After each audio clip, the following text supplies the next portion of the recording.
오늘 본문은 지난주에 이어서 구원받은 성도들이 어떻게 살아가야 되는가, 부르심에 합당하게 살아가야 됩니다. 앞에 살펴본 1절에서 6절은 일심동체, 한마음 한뜻 한몸으로 우리가 예수 안에서 살아야 된다, 그걸 이야기해요. 그러니까 여러분이 예수 믿고 구원받은 사람답게 살려면 특별히 성도들끼리 예수 안에서 하나 돼야 됩니다. 하나 되는 것이 복음입니다. 그냥 하나가 아닙니다. 예수 안에서 진정한 회개 속에서, 성령의 교통 속에서 하나 된다고 회개도 안 되고 전향도 안 했는데 콱 받아들이면 다 썩습니다. 하나 되는 것은 예수 그리스도 안에서, 이 민족이 예수 그리스도 안에서 하나 되어지면 천국이 됩니다. 이 민족이 천국같이 돼요. 천당같이 된다고요. 여러분, 제일 살기 좋은 곳이 어디입니까?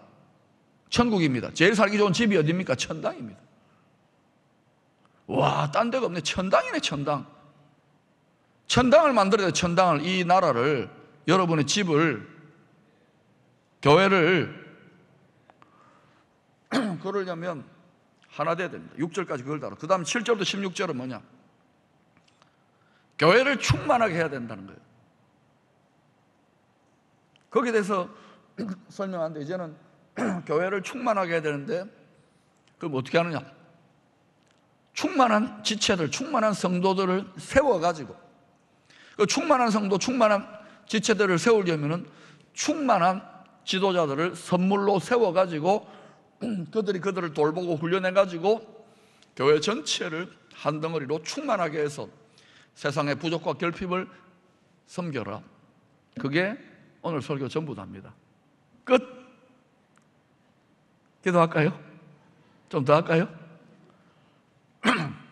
자, 그러면 8절에 10절의 말씀은 예수님이 이 땅에 와서 십자가를 지시고 죽으심으로 땅 아래까지 내려가셨다.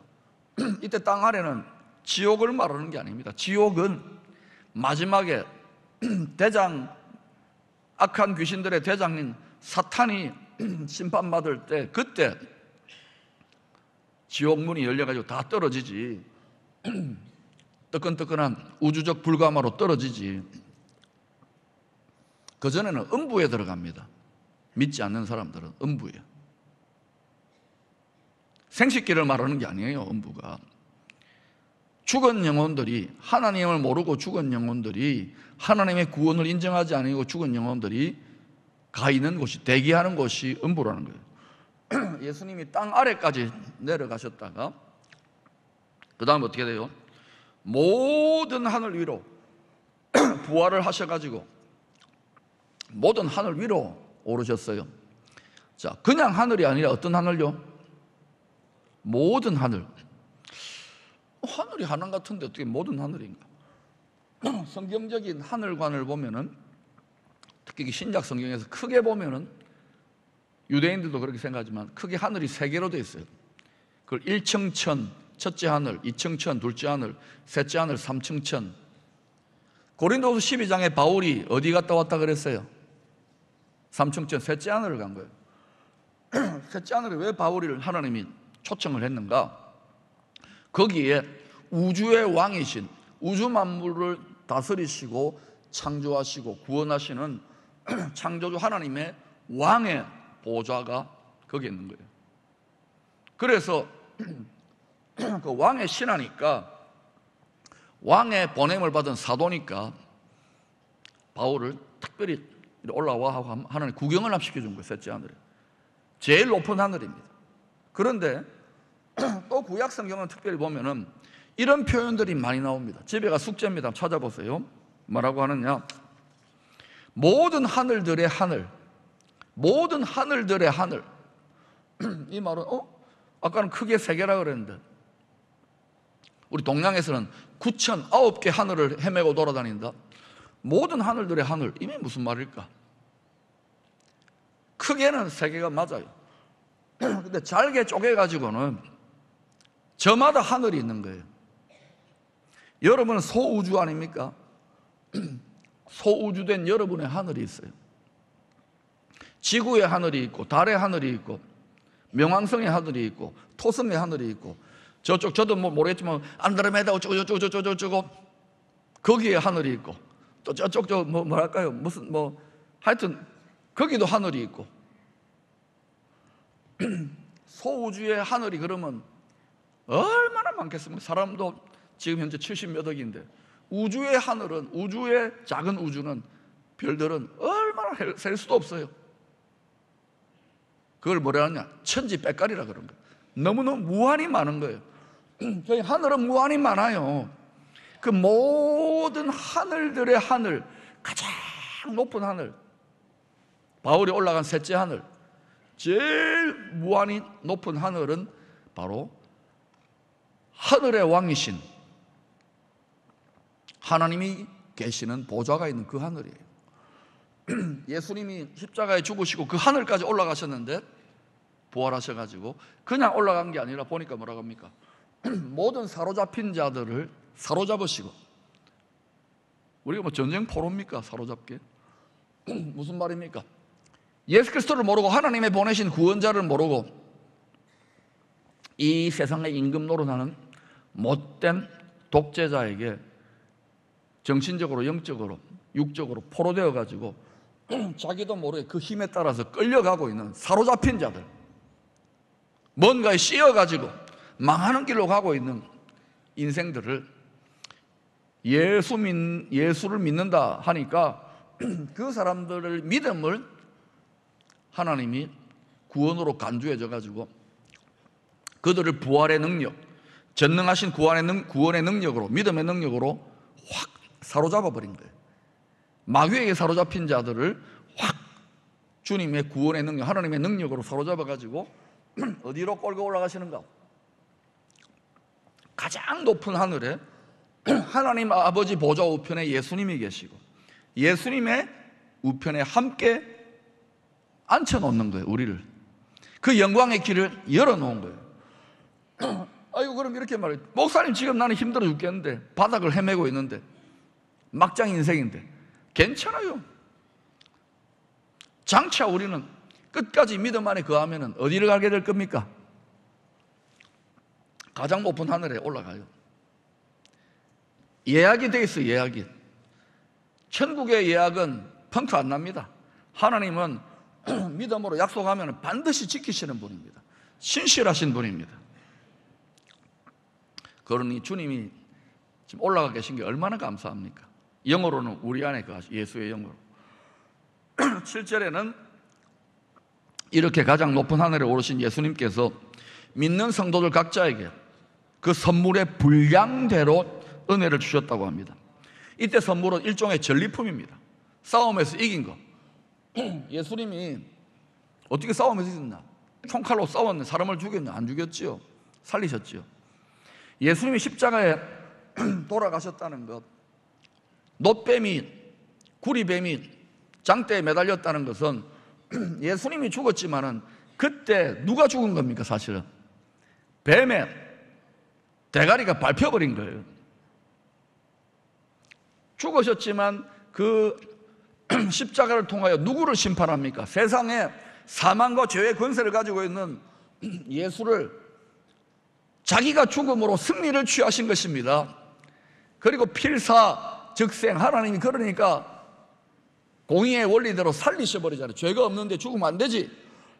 그래서 부활의 능력으로, 전능의 능력으로 살려가지고 뱀의 머리를 짓밟아 버리시고, 그 십자가에는 심판의 저주도 있는 거예요. 사탄에 대해서, 죄에 대해서. 그러나 십자가에서는 또 하나님의 놀라운, 죄인들을 향한, 이 세상 만물을 향한 놀라운 사랑이 있는 거예요. 역설의 의미가 있죠.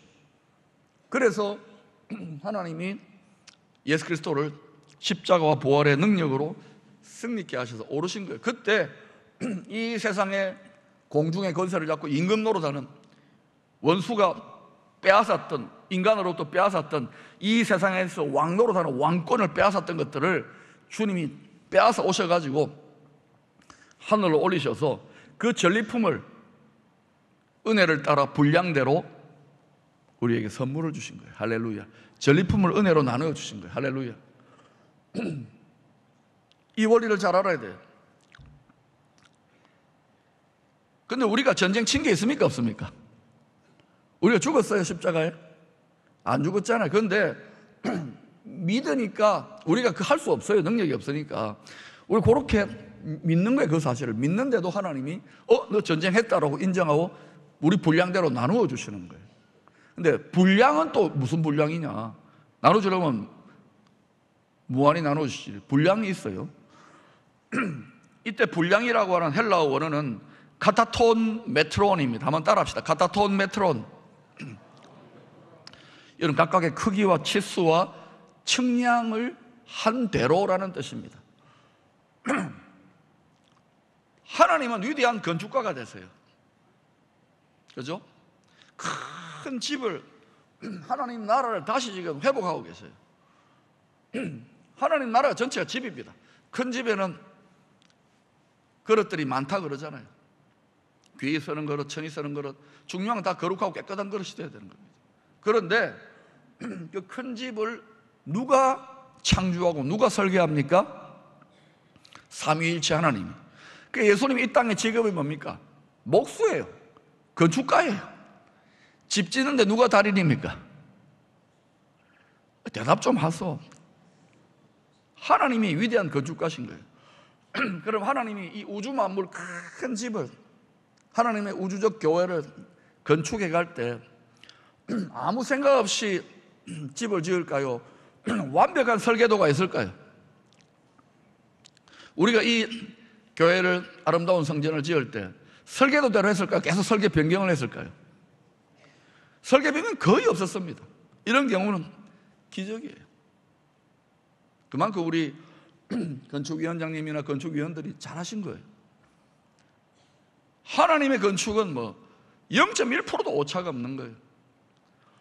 여러분이 대들보라면 대들보 분량대로 주시고, 여러분이 문짝이라면 문짝대로 주시고, 여러분이 마룻바닥이라면 마룻바닥대로 주시고, 여러분이 유리창의 역할이면 유리창대로 주시고, 기능적으로 말하는, 기능적으로.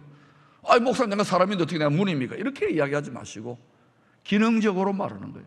이게 너무 신령한 건물이고 하나님의 교회고 큰 집이기 때문에. 그래서 분량이 다 있는 거예요. 위치가 있는 거예요. 대들보 노릇하는 사람은 대들보 역할을 해야 되는 거예요. 아멘. 문의 역할은 문의 역할을 해야 되는 거예요. 그릇이 다 다른 거예요. 그래서 그 적당한 치수대로 안성맞춤으로 은혜를 주시고 능력을 주시는데, 대부분은 그 분량을 채웁니까? 못 채웁니까? 분량을 못 채워요. 하나님이 원하는 수준까지 가지를 못해요. 믿음을 제한해버리는 거예요. 나이가 들었다, 병들었다, 늦게 믿었다, 어리다. 그래, 하나님이 어떤 사람을 좋아하느냐? 돌격하는 사람을 좋아합니다. 끝까지 믿고 막 생명을 다하여 성장하려고 하는, 야곱같이 막 움켜쥐고, 다른 거 움켜쥐고 하나님을 움켜쥐고 끝까지 따라가고 믿고 이러는 스타일을 좋아해요. 여러분 그렇게 될 수 있기를 축원합니다. 사명을 잃어버리는 사람은 죽어야 될, 죽기까지 일해야 될 그 사명을 잃어버리는 사람은 사는 게 아니올시다. 킬링 타임이지. 방황하고 있는 것이지. 그래서 이렇게 그 치수대로, 용도대로, 분량대로 은혜를 주시는데, 그렇게 하는 목적이 뭐냐? 가장 높은 하늘의 보좌에 오르셔서 자신을 믿는 지체된 성도들에게 분량대로 은혜를 나눠주시는 목적이 뭐냐 하면은 세상 만물을, 우주 만물을 충만케 하시려는 것입니다. 교회와 성도된 여러분을 통해서, 저와 여러분을 통해서. 아멘입니까? 아이고 목사님, 나 하나도 지금 먹고 살기도 힘들어 죽겠는데 세상 만물을 충만케 하고, 택도 없는 소리 하지 마세요. 하나님은 우리를 그렇게 디자인해 놓으셨어요. 믿느냐 안 믿느냐의 문제예요.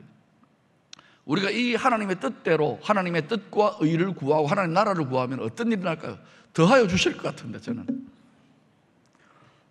교회의 이러한 존재 목적에 대해서는 이미 에베소서 1장 23절에 이렇게 설명합니다. 교회는 그의 몸이니 만물 안에서 만물을 충만케 하시는 자의 충만함이니라. 11절에는 이러한 충만의 하나님의 뜻을 이루기 위해서 성도들이 연약하잖아요. 충만하지 않잖아요. 그래서 어떤 사람들을 굉장히 특수훈련을 시켜가지고 바울처럼 반점 죽여놓고 특수훈련을 시켜 탐심을 떨어뜨려내기 위해서 하나님 쓰시는 종들은 전부 다 반쯤 죽여놓습니다. 죽었다가 살아나고 그래요. 박 목사는 고생도 전에 안 한 것 같잖아요, 그죠? 쓰시는지 모르겠지만. 그래가지고 그런 사람들을 교회의 선물로, 지체들의 선물로 교회에 세워가지고, 그래서 그 선물들을 통해서 성도들을 충만케 하고 교회들을 충만한 교회로 세우려고 하나님 그렇게 작전을 짜신 거예요. 그래서 11절에 보니까 그런 의도로 5가지의 교회에 선물로 주시는 직분이 있어요. 지도자 직분이 있습니다. 자, 따라합시다. 사도, 선지자, 복음 전하는 자, 목사, 교사. 이것이 지금 세계교회의 핫 이슈요, 논쟁이 됩니다. 소위 교회의 오중직임, 이걸 회복해야 된다. 각자의 은사와 특성과 개성이 다른데 지도자들은 왜 세우는가? 하나님이 교회에. 첫 번째, 따라합시다. 선물로 주셨다. 선물로 주셔요, 지도자를. 근데 선물을 주시는 목적이, 성도들이 연약하잖아요. 어린 성도들이 많잖아요. 물론 믿음 좋은 분들도 많습니다만, 이제 갓 예수 믿는 분들 들어오잖아요. 그러면 이런 분들은 주일 예배 한번 드리기도 힘들어요. 1년에 3번, 4번, 2번 예배 드리는 것도 순교할 정도로 힘든 분들이 있고요. 11조 헌금하는 것만 하면은 막 허파 뒤집어지는 분들이 있고요. 뭐 봉사 좀 하라, 뭐 선교 나가자, 뭐 새벽 기도 하자, 그러면 난 절대 안 된다, 이런 분들 있잖아요. 어리고 연약한 분들이 있다고요. 쉽게 흔들려요. 말 한마디 흔들리고 상처에 흔들리고 흔들리잖아요, 말 한마디에. 그러니까 견고하고 흔들리지 않고 아주 담대하고 이기고 용사 같은 성도들, 충만한 성도들을 만들어내는데 그런 분들이 많지가 않은 거예요. 교회 상대적으로. 그래서 선물로 지도자를 주셔요. 그러면 지도자 자체가 충만해야 되는 거예요. 그래가지고 돌보고 양육하고 훈련해가지고 지도자들이, 성도들이 스스로 섬기고 봉사하도록 도와야 되는 거예요. 그러면 좋은 지도자는 어떤 지도자입니까? 성도들이 훈련하도록, 독려하고, 일하도록, 섬기도록, 나서도록 자꾸 이렇게 밀어붙이고 훈련시키는 지도자가 좋은 지도자입니까? 아닙니까? 그런 지도자가 좋은 지도자입니다. 또 어떤 교회가 좋은 교회입니까?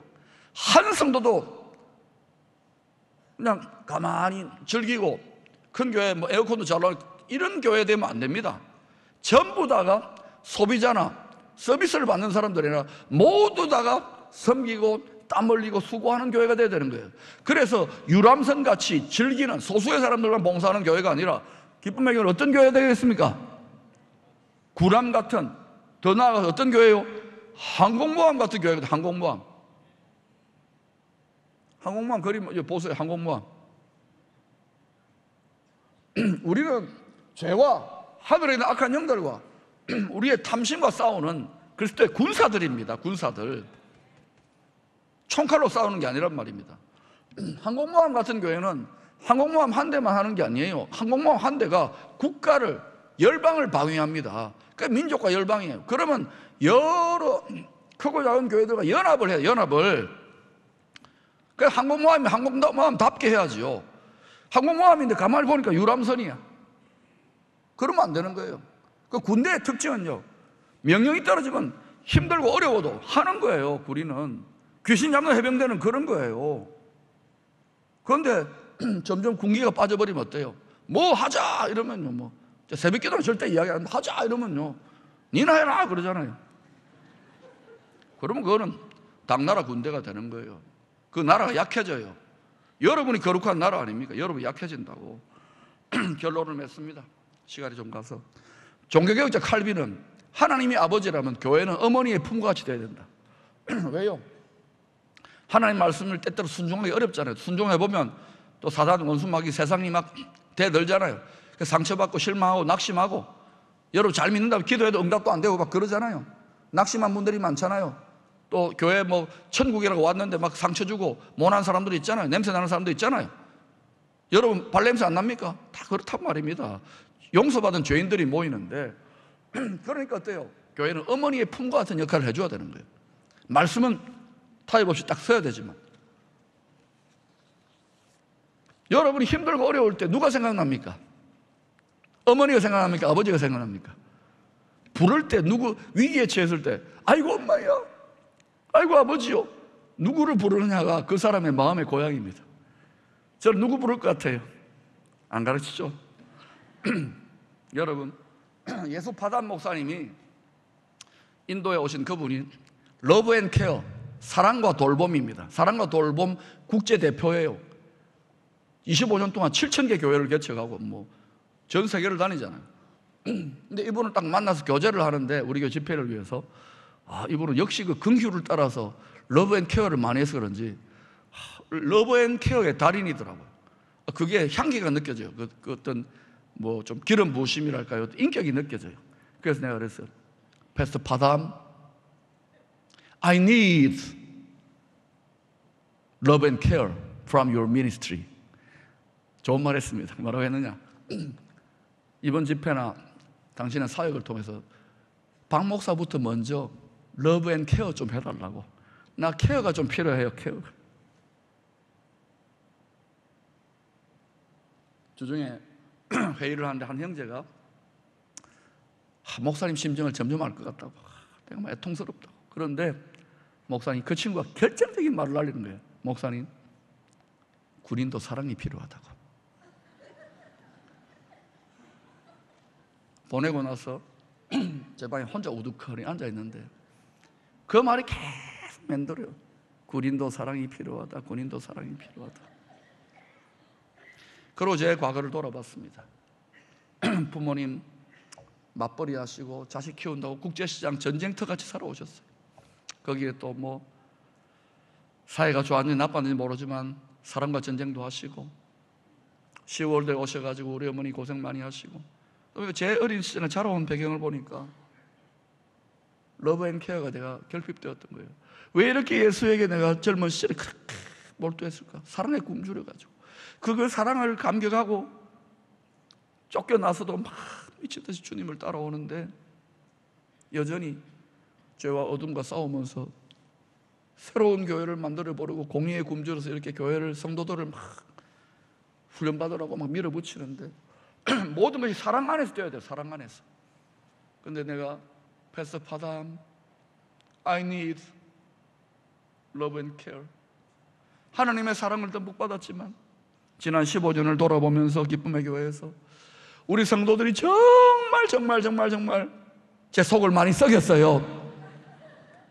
그러나 또 그것만이 아닙니다. 우리 성도들이 내가 너무 부족한데도 과분한 사랑을 많이 주셨어요. 제가 우울증 걸려서 죽고 싶고 목회를 포기하고 싶었을 때 정말 사랑해 준 분들이 있어요. 사랑 안에 충만해지면 스스로 세우는 거예요. 사랑은 모든 허물을 덮어요. 주님 오실 때가 가까우면 교회조차도, 사랑의 공동체조차도 사랑이 식어진다 그래요. I need love and care. You are also need love and care from Jesus. 여러분들도 사랑과 위로가 필요할 것입니다. 군인도 사랑이 필요하답니다. 사랑 안에서 새로운 충만한 그리스도의 강력한 교회 공동체를 함께 가꾸어 나갈 수 있기를 축원합니다. 그 충만한 교회를 세우기 위하여 마음에 들든 안 들든 선물로서 교회 지도자들을 세운 것입니다. 그 선물로, 좋은 선물이라고 생각하고 다스림을 받고 훈련을 받고 양육을 받고 돌봄을 받아 하나 되어 사랑으로 좋은 교회 가꿀 수 있기를 축원합니다.